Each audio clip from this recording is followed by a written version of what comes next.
Hey everyone, what's going on? Jeff here from Films at Home, and today I've got a Criterion Collection 4K review to do for you. We are diving into one of their newer 4K releases, the Red Shoes. Now, I just picked this up during their Criterion flash sale on Criterion.com. If you aren't signed up for their emails, make sure you do that because they have a 24-hour flash sale where you get 50% off. Great deals. I bought a couple of titles, but I wanted to grab this one because I was hearing great things about the 4K. So I'm going to review this for you all, talk about the visual quality here and how the 4K transfer looks. We're going to talk about audio as well as all the packaging and special features and whether or not you should be looking to pick this one up for your collection. Now, if you enjoy collecting physical media, Blu-ray, DVD, 4K movies, you want to listen to some 4K reviews or follow along with physical media related topics, please subscribe to the channel. I really appreciate it. We're trying to hit 100,000 this year in 2022, and you can help us get there. So thank you for that. And now let's jump right into the review. So the Red Shoes is a music-related, dancing-related drama from 1948. A lot of people sort of liken it to The Black Swan, a little bit less crazy and disturbing, but very much in that same vein of, backstage entertainment drama. Now here on 4K, Criterion is using a 4K digital master that was created from the 2009 restoration. So the restoration of this is about 13 years old, and Criterion has now done their 4K transfer based on that restoration work. Now, the restoration in 2009 was very well received, and Criterion actually put this movie out on Blu-ray back in 2010 using that same restoration. So if you have the Criterion Collection Blu-ray already in your collection, you're going to notice that this has a very similar look and feel on 4K to that disc because it is using the same elements. Now here on the 4K disc, of course, we get the true 4K resolution, so that's an upgrade over 1080p Blu-ray, and we also add Dolby Vision HDR.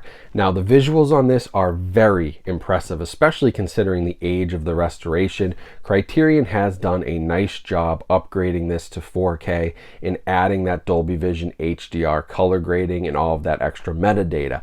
I thought that this disc looked incredible, and it really made me want way more of these Technicolor movies to come to 4K because they really pop off the screen. Especially with HDR, the colors look incredible. So that's going to be your biggest upgrade, in my opinion, is just the extra brightness, the extra color, the extra depth of everything in the picture.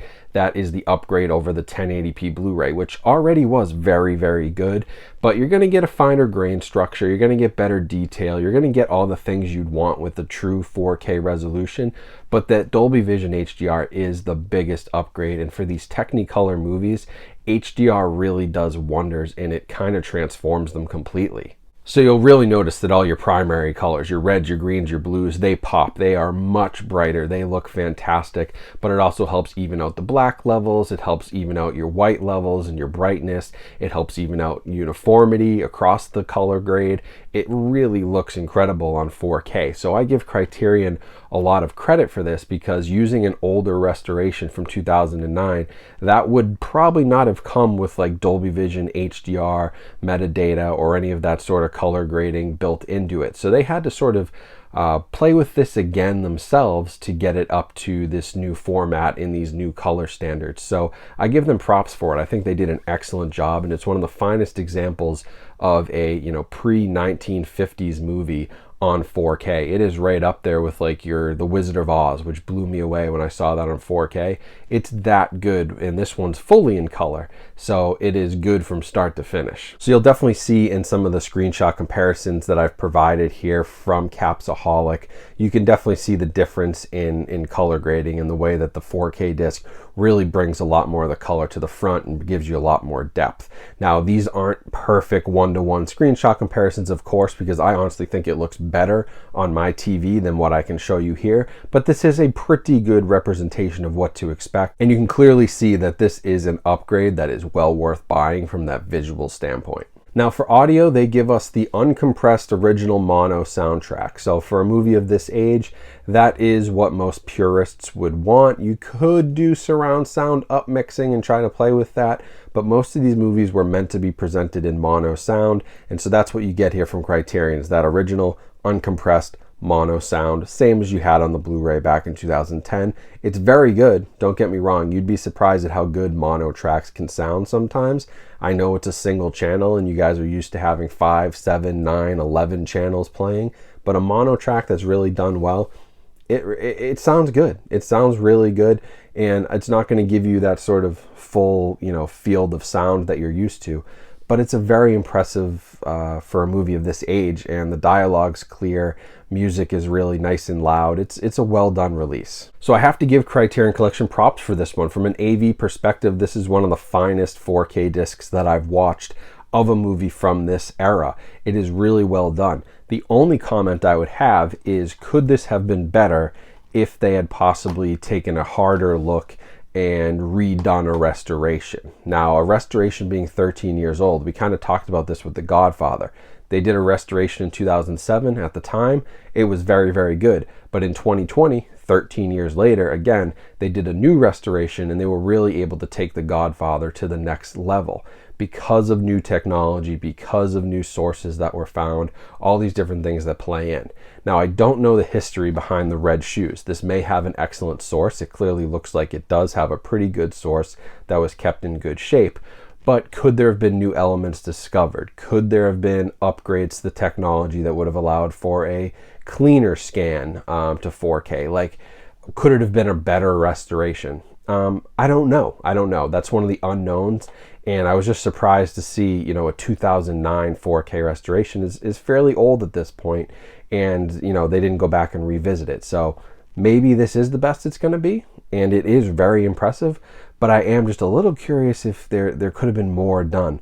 I don't know the history, so maybe not. But that would be one question I had. But either way, this still looks fantastic as it is. So it would only look even better, but it's still a very, very noticeable upgrade. And the 4K resolution and Dolby Vision HDR take it to the next level. So now, packaging and special features, it's a pretty standard 4K Criterion, or Criterion Blu-ray for that matter.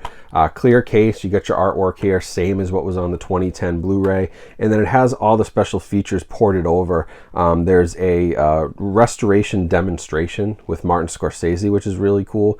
There's audio commentaries from 1994 on here, a profile of Red Shoes, a 2000 documentary. There's interviews with director Michael Powell's widow and the editor from 2009. There's audio recordings of actor Jeremy Irons actually reading excerpts from the novelization over the movie.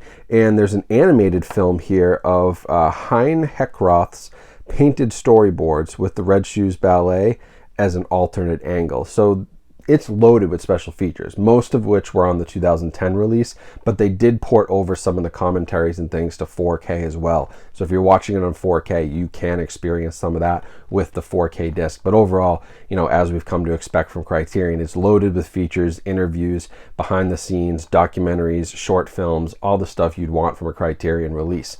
And so buying this at the 50% off sale for $25, that was a pretty good deal to me considering all that comes with it. So if you have the Red Shoes already on Blu-ray, it could be hard to convince you to spend $25 to upgrade here to 4K. But I have to say, if you have the 4K TV, if you have one that has really done a great job with Dolby Vision in the past, in Dolby Vision specifically, this is worth an upgrade. Now, if you have a kind of lower end 4K TV, if you have one that doesn't support Dolby Vision, you may not get the most out of this release. It isn't going to be the biggest upgrade like we saw on some other Blu-ray to 4K releases. It's not that huge because it is the same restoration which was already available.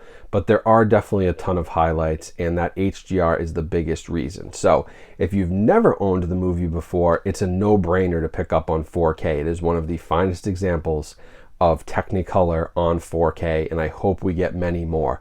But if you do have that Blu-ray, which you already probably spent $20 on, I could see this being a tough sell. Depends on how big a fan you are of this movie, how big a fan you are of Technicolor movies in general, and how much of a stickler you are in quality. If you want the ultimate quality, best picture, best audio, this is the release to get. The 4K from Criterion's excellent. If you're not that big a stickler, your Blu-ray is still very good and still has the latest restoration. So that's the simple breakdown. If it was me, I would upgrade because I am a stickler for quality and want the best, and I didn't own the movie, so it made perfect sense to buy on 4K. But obviously everyone's budget and preferences are different, so form your own opinion. But overall, it is a very, very good 4K disc and a great release by Criterion. So if you'd like to pick that up from the Criterion Collection right now, you'll have to buy it through Amazon. That might be your best price at the moment, but as always with Criterion, if you wait for their flash sale or the Barnes & Noble 50% off sale, those are usually the best time to buy any Criterion. So if you do want to use the Amazon link, that helps support my channel and I appreciate it, but always be smart with your budget and do what makes sense. So thanks for watching. Make sure you check out all the other links down in my description for ways you can support me, my channel, and all of my affiliate partners. And make sure you check out all the links to my social media channels as well. Instagram, TikTok, Twitter, all these different places that you can follow me. That'll be the best way to stay up to date with what's going on. So follow me over there, send me a message, say hi. That's about it for the video though. So hope you guys enjoyed this Criterion Collection 4K review. It was a lot of fun to do, ton of fun to watch this movie, and I am praying for more Technicolor movies so that you guys can enjoy them and I can enjoy them on 4K because they look stunning. So thanks for watching. Have a great rest of your day. Stay safe, stay healthy out there, and I'll talk to you all soon.